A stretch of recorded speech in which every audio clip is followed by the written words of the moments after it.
Turn up. Pump up the volume. Boston Broadcasts. 20 minutes after 9 o'clock, Boston Broadcast. We're chatting to Dr. Hendrik Botha, the head of institution at Boston. And he's going to explain to us a little bit more on the service survey completed in 2023 by the students. Dr. Hendrik, explain to me, what is this, what is it about, and what is the purpose? Okay, so we conduct together with students a comprehensive services survey that addresses all facets, more or less all facets of the students' interaction with the institution. When I mean interaction with the institution, their experiences of the registration and application processes, their experiences of the library use and of the LMS functionality, right through to decisions of that they made, why to study and what to study, and all of the other support services. So that we receive direct responses from students and inputs in order to be able to measure whether we're on track or off track, whether there's areas we're successful at and that we can affirm to maintain those excellent areas, and where there's areas for improvements that it's highlighted and that we can make a deeper effort to improve upon those services.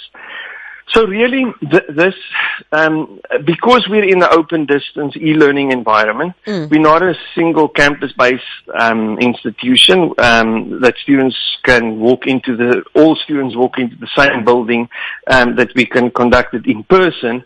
A survey really is the mechanism to reach all of the student body and to solicit their inputs. So what we've not done previously is provide feedback to the students to inform them of what was the information we collected and the data, and what are the areas for success and the areas for improvement, and how are we going to go about making those improvements, so that there's a direct feedback to the students. Yes. Brilliant. Yes? No, so I'm saying, so today we're essentially giving out those results to the students. Yes, we're giving feedback and then some updates on progress we're hoping to make. Just as a final as a final background, we initiated this service survey in semester B 2018, and we've been implementing it every semester since. So really, we've been gleaning a lot of information and a lot of affirmations and improvements, and now with the launch of Boston Broadcast, it seems to be the ideal vehicle, really, to set up a regular moment every semester in order to walk with you and the students through this feedback session, so to speak. Okay, well, I'm ready for the results. Ready when you are.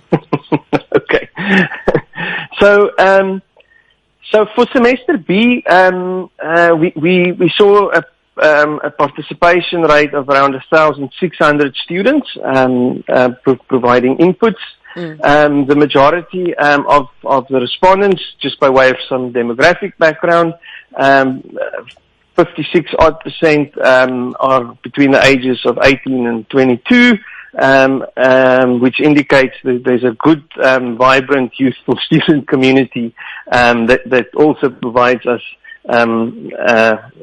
as the lifeblood of the institution. Yes. And then let me jump to the really one of the key metrics. I think what's also so poignantly at this moment in time.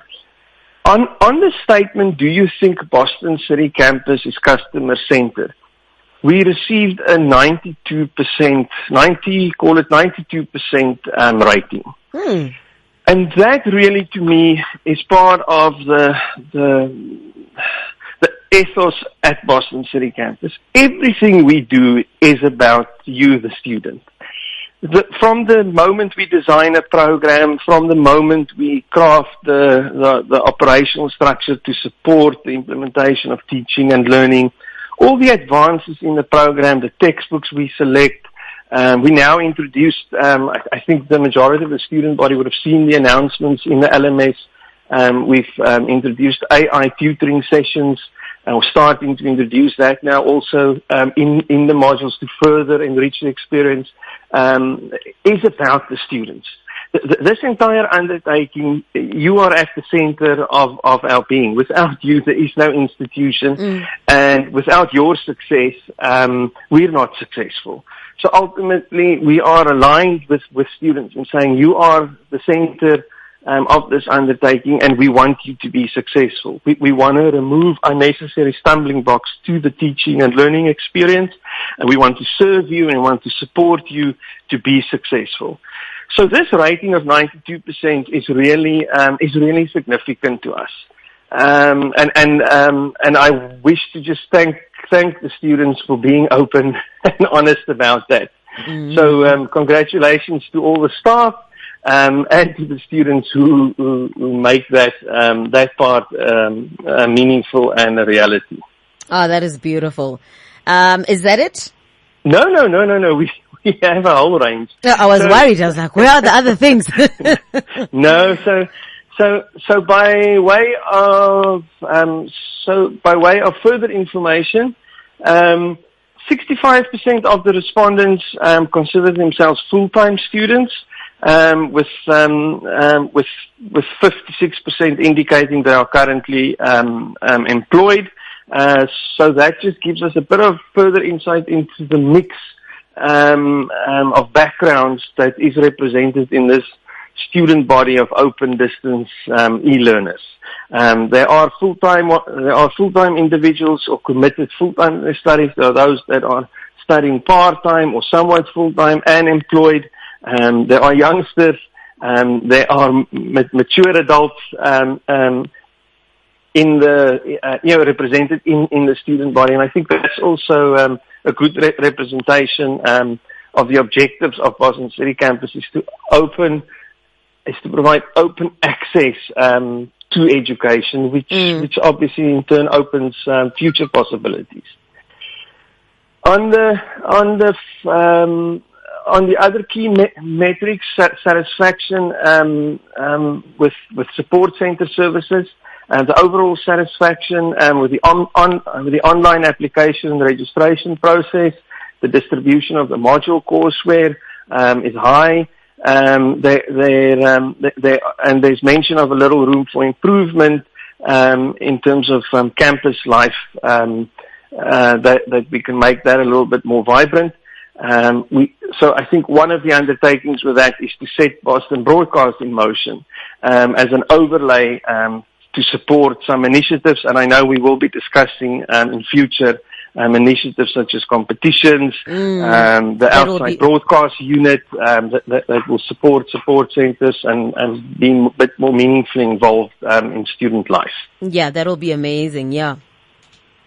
Then on academic support, the availability and quality of instruction and support and teaching and learning from educators receives high marks, with students indicating they appreciate the timely feedback that they receive when they engage with educators via telephone or email or the message or the LMS messaging service, and that they are free to express their academic needs into the system, which is a key metric, so that students must feel comfortable to indicate.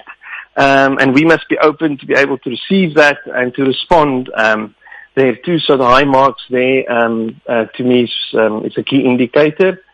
On the digital platforms, Call Campus, as we colloquially sometimes refer to it, the learning management system, Cool Campus, is well received for its ease of navigation and the availability of resources, reflecting a positive digital learning experience for students. And those additional resources that students rate us on is, for example, the student wellness features that's set up in there, the library service that's set up in there, and the plagiarism software that's also connected into the system, the links to the digital books and the e-books, and to the film packs. So all of that functionality is highly regarded by students, and the uptime of the actual LMS is around 99+%. So it serves them really 24/7 wherever they are, whenever they're able to access, whether from home or work or from one of the support centers. Wow, that's amazing. It sounds to me everything is pretty much on par, and generally the students are quite happy. I think the only thing that leaves like room for improvement, and already I think is in motion, is the campus life vibrance. But other than that, it seems everything is going quite well. Yes, there is one more minor area for reflection. Or outright the only area where we don't score very well, and that is around the pre-counseling during application and registration. And what's kind of at odds for me, I'm just brainstorming this with you and the students, is how do we have good pre-basic career counseling services. We have at no cost career compass that students can access online or that they can access in person by visiting a support center.